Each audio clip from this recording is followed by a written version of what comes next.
आरो दिनैनि बे जथुम्मानि गेजेरजों आङो स्पष्ट भाबै असमिया रावजों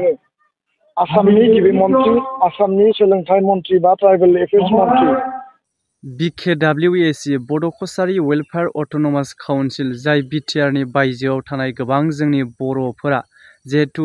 बिटिआर गोरोबथानि गेजेरजों जे मोननांगौ मर्यादा बेफोरखौ मोनैनि थाखाय गोबां खौरां बिजोंफोराव गेदेमाफोरनि खुगानिफ्राय ओंखारबाय थानायखौ जोङो नुनो मोनगासिनो दासान्दि। दा बिनि सायावहायनो आबसुनि आफादगिरि मानगोनां दिपेन बर' बिथां सारनि खुगानिफ्रायबो माखासे गोख्रों सरकारनिसिम दाबि खालामनायखौ नुनो मोनदों। जाहाथे 5 years बा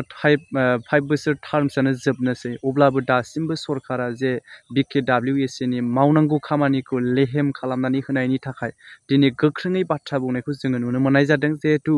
सुक्तिनि गेजेरजों फैबाय जेब्ला 5 year टार्मसआनो जोबनोसै, दासिमाव अब्ला मा जालांखो मा जालांदिया बेफोरनि सायावहाय गोख्रोङै बाथ्रा बुंथिदों। अब्ला नोंथांमोना जोबजासे नायदो आरो मोन्दांथि बायदि कमेन्टबो खालामनो दाबाव दे। मोनसे आफाद होननानै दुलाराय बर' फरायसा आफादखौ जेरैबायदि मदद होबोदों, बेयो हारिनि इयुन जोंनि जिखिनि थामोन्थानि खोथा, जोंनि रक्षनाबेक्षननि खोथा, बेखौ मोनफुंनांगौनि बिथिङाव जोङो आरोबाव रासिनै गोहो बोलो मोनगोन होननानै आंहा फोथायनाय दङ। धेमाजि जिल्लायाव फैनानै बे खोथाखौ आं स्पष्टयै बुंनांगोन जे बर' कसारि वेलफेयार अट'नमास काउन्सिल जि मोनसे जोंनि बड'लेण्ड दाबिनि गेजेरजों मोनथाम जि जोंहा पलिटिकेल डिमान्ड दङमोन, बड'लेण्ड आलादा रायजो, नीलाचल आरो लोगोसेनो ST हिल कार्बि आंलंनि जि मेटार, दा जिहेतु बिटिआर बा बड'लेण्डखौ संकसनिफ्राय सिमलुगुरि गहपुरसिम मोनसे सिमा बोनाय जाबाय आरो आसामाव थानाय 6 सिडुलनि बायजोआव, बड'लेण्डनि बायजोआव, कार्बि आंलं डिमा हासावनि बायजोआव थानाय बर'फोरनि थाखाय गासै बर' डमिनेटेड आरो बर' कनसेन्ट्रेटेड एरिया, भिलेज आरो पपुलेसनखौ लानानै बर' कसारि अट'नमास काउन्सिल जिहेतु दाफुंबाय, बे दाफुंनायनि आरो बे सुक्तिनि प्राय 5 बोसोर बे समसिमाव जोंहा जि मोनसे मेजर एजेन्डा दङमोन, बे एजेन्डाया जाहैबाय जे बर' कसारि काउन्सिलखौ पूर्णांग मर्यादा होनांगौ, फुल फ्लेजेड स्टेटास होनांगौ आरो स्टेटास होनांगौबा बिनि जिखिनि गामि 1500-1600 जिखिनि गामि दङ बेखौ इमिडियेटलि नटिफाइ खालामनांगौ।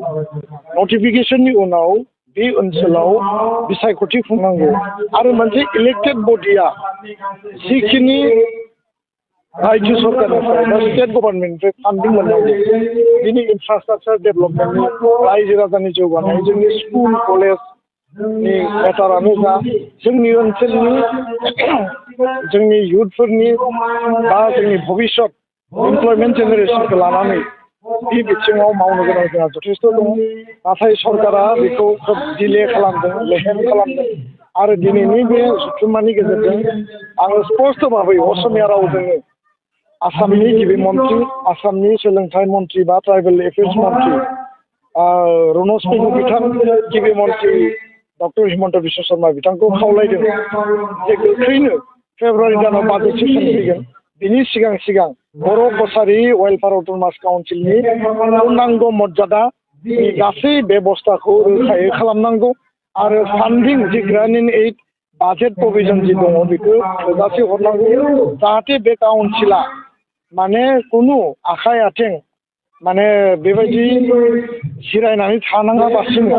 मजबुतै, राफोदै, गोख्रोङै खामानि मावनो हानाय पर्यायनि मोनसे क्षमताखौ मोनो आरो बेजों 10-12 लाख बर' हारिनि, बर' सुबुंनि, बर' न'खरनि, बर' गामिनि भबिष्यत हारि दानायनि जि बिथिं बे नांजानानै दङ। बे खोथाखौ आङो गोख्रोङै खावलायबाय। स्कुल प्रभिन्सियेलाइजेसननि बेलायाव धेमाजि जिल्लायाव LP, ME, हाइ स्कुल जिखिनि दङ, जे बर' मिडियामनि स्कुल बेखौ प्रभिन्सियेलाइज खालामनांगोन आरो बेनिफ्राय सरकारा मालाबाबो खारग'नो हाया। बिथांमोना बाजेटनि, फान्डनि बायदिसिना जुक्ति दिन्थियो, खिन्थु बे जुक्तिफोरा जोंनि थाखाय गनायथाव नङा। सरकारा जि कमिटमेन्टआव दङ, 6.3 कमिटमेन्ट, बिटिआरनि स्कुलानो जा, आउटसाइड बिटिआरनि बर' मिडियामनि स्कुलानो जा, बिथांमोना कमिटमेन्टखौ मावफुंनांगोन आरो बेखायनो जोंनि नारसिननाया जोबाखै।